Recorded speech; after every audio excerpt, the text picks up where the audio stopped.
இன்றைய நற்செய்தி வாசகம் மார்க் எழுதிய நற்செய்தி 8ஆம் அதிகாரம் இறைவசனம் 27-33 முடிய.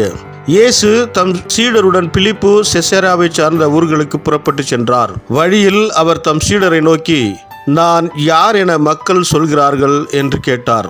அதற்கு அவர்கள் அவரிடம், சிலர் திருமுழுக்கு யோவான் எனவும், வேறு சிலர் எலியா எனவும், மற்றும் சிலர் இறைவாக்கினருள் ஒருவர் எனவும் சொல்கின்றனர் என்றார்கள். ஆனால் நீங்கள் நான் யார் என சொல்கிறீர்கள் என்று அவர் அவர்களை கேட்க, பேதுரு மறுமொழியாக, நேர் மெசியா என்று உரைத்தார். தம்மை பற்றி எவரிடமும் சொல்ல வேண்டாம் என்று அவர்களிடம் அவர் கண்டிப்பாய் கூறினார்.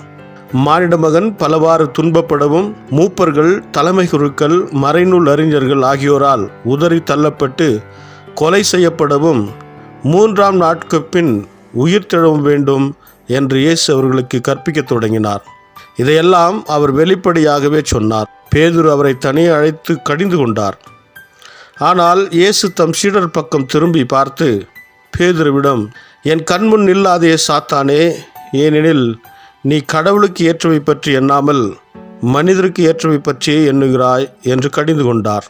ಇದು ಕ್ರಿಸ್ತು ವಳಂಗಂ ನರ್ಚೆಯ್ದಿ. ಕ್ರಿಸ್ತುವೇ ಉಮಕ್ಕು ಪುಗಳ್. ಮಾರ್ಕ ಅಧ್ಯಾಯ 8 ವಚನ 27-33 ಯೇಸು ಮತ್ತು ಆತನ ಶಿಷ್ಯರು ಫಿಲಿಪ್ಪನ ಸೆಜೆರೆಯ ಎಂಬ ಪಟ್ಟಣದ ಸಮೀಪದಲ್ಲಿರುವ ಊರುಗಳಿಗೆ ಹೋದರು.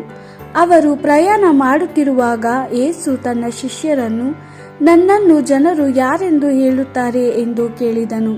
ಅದಕ್ಕೆ ಶಿಷ್ಯರು, ಕೆಲವರು ನಿನ್ನನ್ನು ಸ್ನಾನಿಕ ಯೋಹಾನ ಎಂದು ಹೇಳುತ್ತಾರೆ, ಇನ್ನು ಕೆಲವರು ಎಲಿಯ ಎಂದು ಹೇಳುತ್ತಾರೆ, ಇನ್ನು ಕೆಲವು ಜನರು ನಿನ್ನನ್ನು ಪ್ರವಾದಿಗಳಲ್ಲಿ ಒಬ್ಬನು ಎನ್ನುತ್ತಾರೆ ಎಂದು ಉತ್ತರಿಸಿದರು.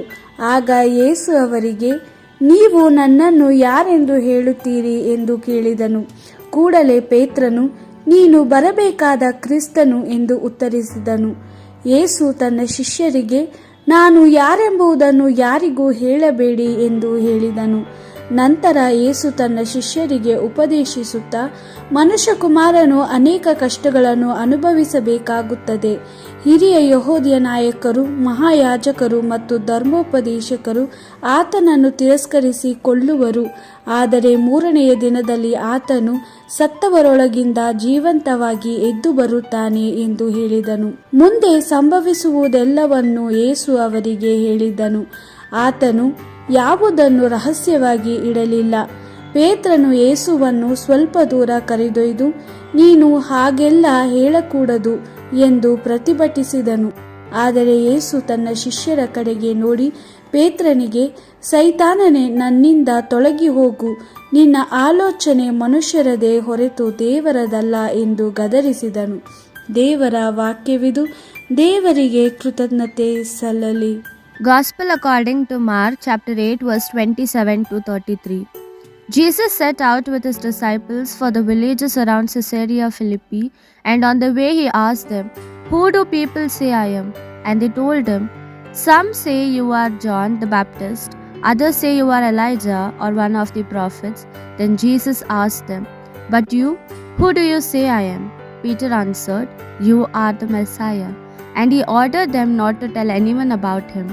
Jesus then began to teach them that the Son of Man had to suffer many things and be rejected by the elders, the chief priests and the teachers of the law. He would be killed and after 3 days rise again. Jesus said all this quite openly, so that Peter took him aside and began to rebuke him. But Jesus, turning around and looking at his disciples, rebuked Peter, saying, get behind me, Satan.